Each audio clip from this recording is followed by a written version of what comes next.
Hello dear students, welcome to today's online class. Today we have to discuss the reactions of the remaining three acid derivatives, namely acid anhydride, ester as well as acid amides. In the previous video we completed the discussion of the most reactive acid derivative, that is acid chlorides. Before we go into the details of the reactions, one more word about how do you compare the reactivity of acid derivatives. In the previous class we learned that the reactivity increases from amide to acid chloride. Acid chlorides are most reactive and amides are least reactive. Why? We have explained the reason based on the leaving group tendency. Now here, from another angle, we have another way of explaining this based on the nucleophilicity of this carbonyl-carbon. We know that nucleophiles are attacking this carbon, and the origin of this nucleophilic acyl substitution is due to the positive charge developed on carbon because of this electron movement. Now, any factor which increase the positive charge on this carbon make it more susceptible for a nucleophilic attack. Any factor which reduce the positive charge make it less prone to a nucleophilic attack. That's very clear. Now consider the electronic effect of the groups attached to this carbonyl carbon. We know in amide the predominant effect is this movement of lone pair, the lone pair donation due to the conjugation. It's a kind of plus R effect. So due to that, what happens? The positive charge on carbon decreases. That's why it is least reactive. And this tendency decreases when you go to nitrogen. When you go to oxygen, you know that in nitrogen lone pair donation is more probable, and here this movement is now less because it is oxygen, more electronegative, and here also the same thing. At the same time, this OR has a minus I effect because oxygen is more electronegative, and here also there is minus I effect of this group. And also see that in anhydride you can see that this lone pair is also conjugated to this double bond, so it can move this way also. So it is not much available to this side.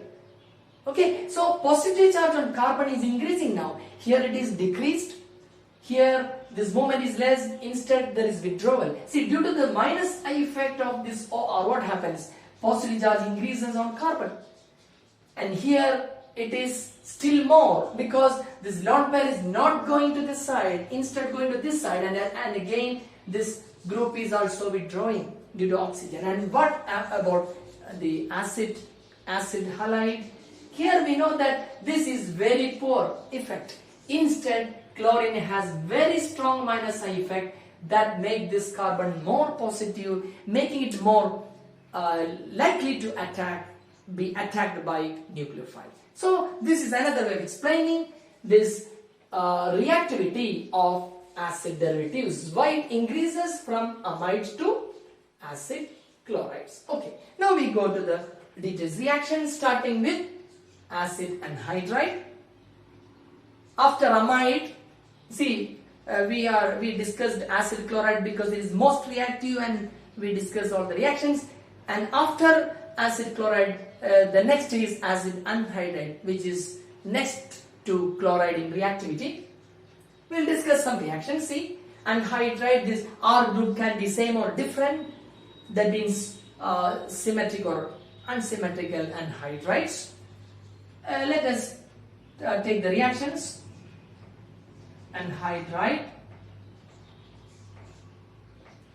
Suppose these are different, and we take the reactions, various reactions. First one, react with water. What is that called? Hydrolysis, which can be catalyzed by acid or base, Okay, what happens? It's very simple. You can understand the reaction easily. Water will split this bond in this way. So what are the products obtained? We get carboxylic acid, 2 molecules. See, this is acid, this is also acid. But if R group is different, you get 2 different acids. The next one,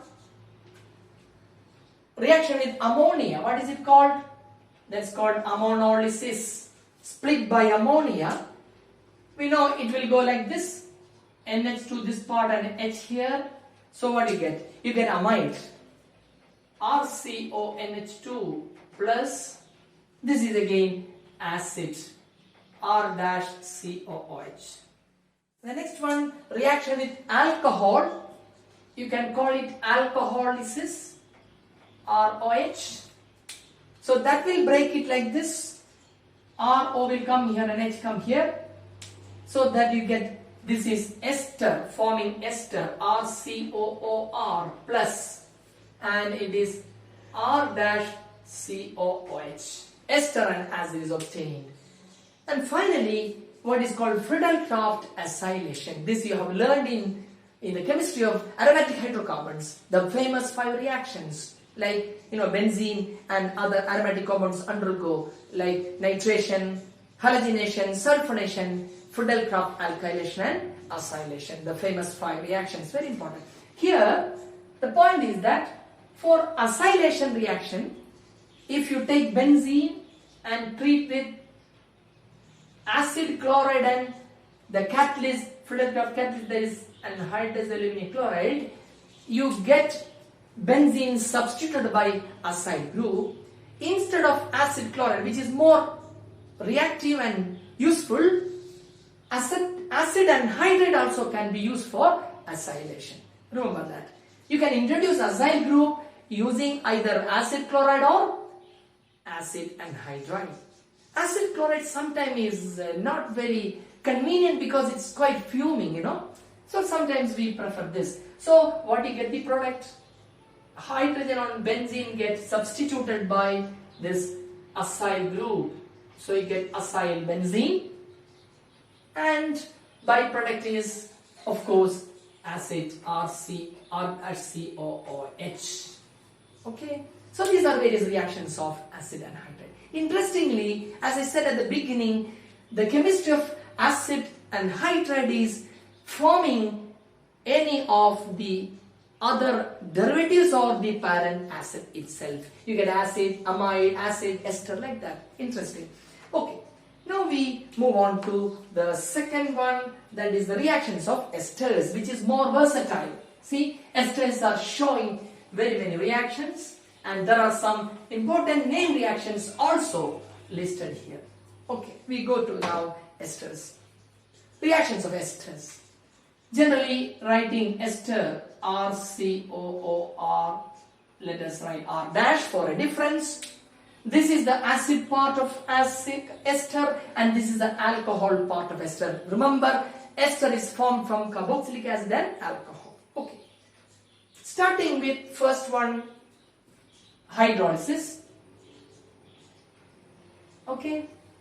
It can be catalyzed by acid or alkali, and there is specifically mentioned reactions like acid catalyzed ester hydrolysis, which is very well studied in terms of mechanism, and also base catalyzed hydrolysis of ester, which is particularly called what? Saponification. You might have learned this in your +2 course. So let us go to the product. So on hydrolysis, what you get? This is broken. You get OH here and H here, and write the products. You get the original acid and alcohol from which the ester is formed. This is ester hydrolysis. Okay. Try to go to the mechanism of this hydrolysis. It's interesting. If it is catalyzed by H plus will get protonated over here, and then comes water molecule attacking this carbon, and you can see the reaction. If it is base catalyzed, OH minus will come and attack this carbonyl, carbon being a nucleophile, and you can see how the product is obtained. Coming to the next one. So, what is saponification? Alkaline hydrolysis ester is called saponification. In which case, what's the difference? If it's a base hydrolyzed, this will be appearing as a salt. If it is NaOH, it will be sodium salt. Here we have to understand an important point which you might have learned with regard to oils and fats. You know, oils and fats are triglyceride. Let me write it here separately. See, I am writing here a general expression of oils or fats, okay, or triglycerides. CH2OCOR, where R is fatty acids. You know that. Means long chain carboxylic acid like stearic acid, palmitic acid, oleic acid. So these are the general expression of oils and fat, which it's an ester basically. It's a triester. 3 ester groups are there, of which the alcohol part is glycerol and the acid part is fatty acids. More about this you learn in 6th term. Now this on hydrolysis using a base like NaOH, what you get? It becomes like this. This all broken here. Okay.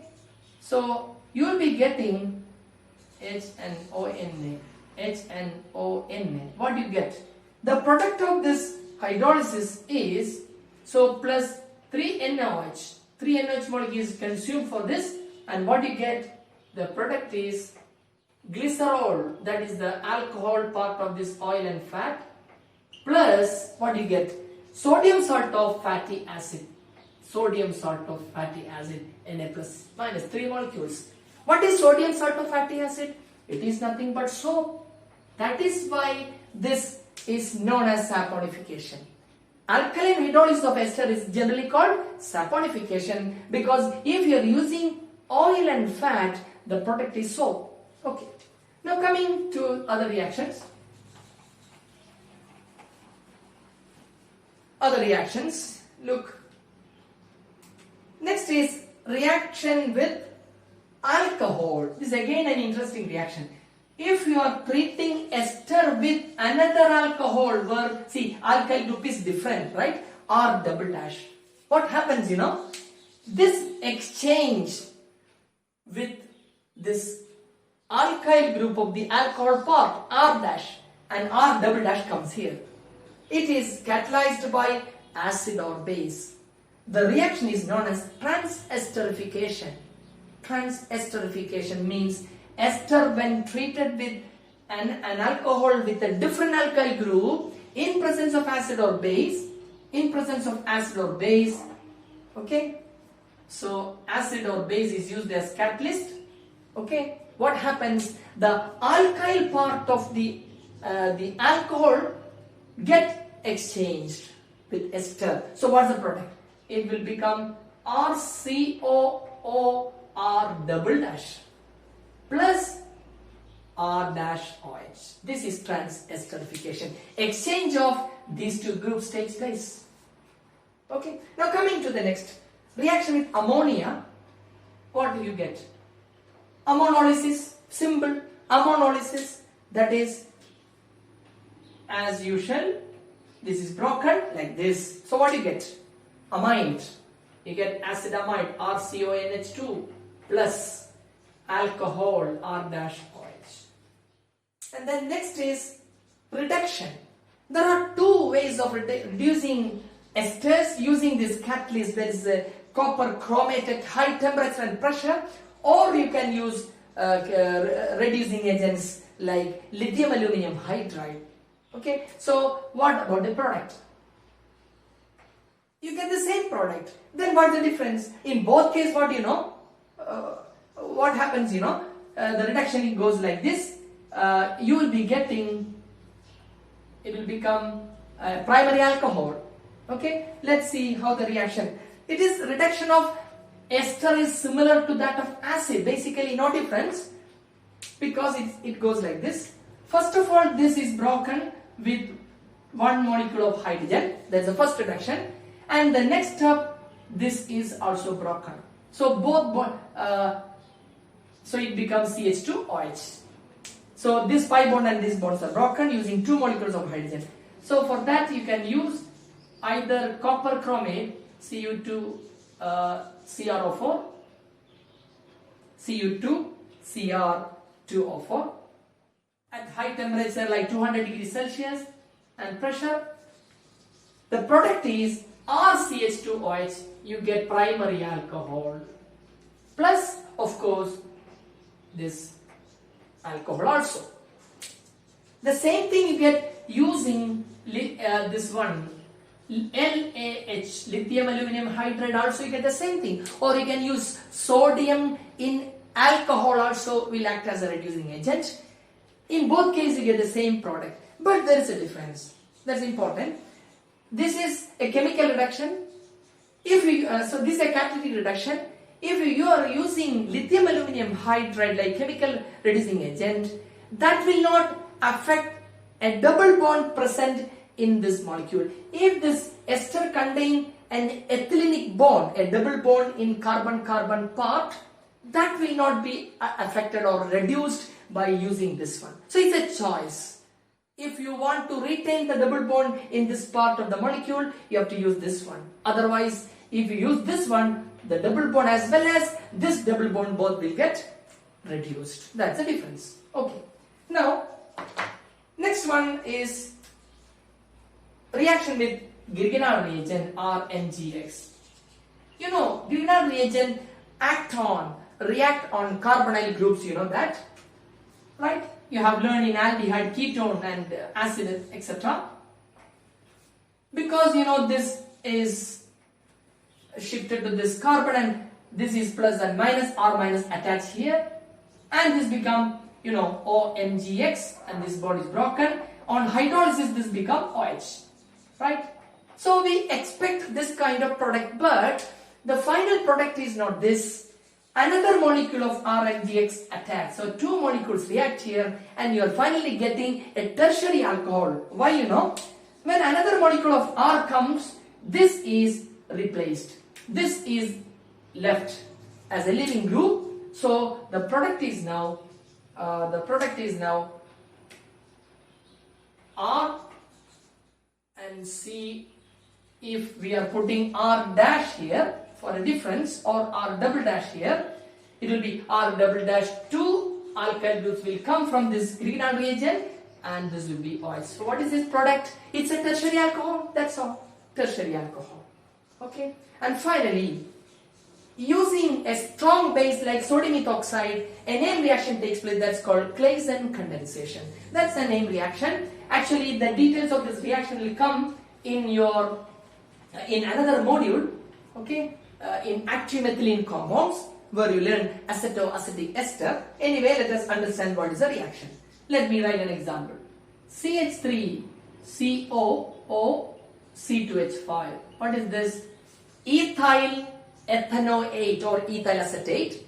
See, nomenclature of acid derivatives we will discuss in the live session, right? Now, ester containing alpha hydrogen, that is a requirement of Claisen condensation. An ester containing, see, if this is with respect to this one, this is alpha carbon, okay, next is beta. So ester containing alpha hydrogen, because you know it's quite acidic, treated with sodium ethoxide, strong base like sodium ethoxide, Et means C2H5. What happens, you know, 2 molecules will undergo a kind of condensation and you get beta keto ester. That means the reaction can be shown like this. See, if I write another molecule, the second molecule is written here, for example. The same second molecule I am writing like this. See, H is separately shown. Okay, so 2 molecules will undergo a kind of condensation like. The reaction is not as simple as this. It has a long mechanism. You will learn in the other place. So what you get? These 2 get condensed and you get the product like this. The product is now CH3CO, okay, CH2COOET. What is this called? This product is called, simply called beta keto ester. Why? Because with respect to this ester group, this is alpha, this is now beta. So the beta position is a keto group. That's why beta ketoester. And this particular compound is ethyl acetoacetate. See the name? This is ethyl. It was ethyl acetate, but there is an acetyl group here. So ethyl acetoacetate or acetoacetic ester. It's a very important synthetic compound used for various preparations that you will learn in another module. Okay. Now finally we go to the last one, that is amides. Before we go to the reactions of amides, 2 points about the reactivity and basicity. Already we discussed this point that in amide there is very strong resonance effect of this lone pair toward this carbonyl group, so that the nucleophilicity, the positive charge on this carbon is diminished and it is least reactive. And again, due to the same reason, if you compare amines and amide, which is more basic, here we consider the Lewis basicity, tendency to donate lone pair. Which is more basic here?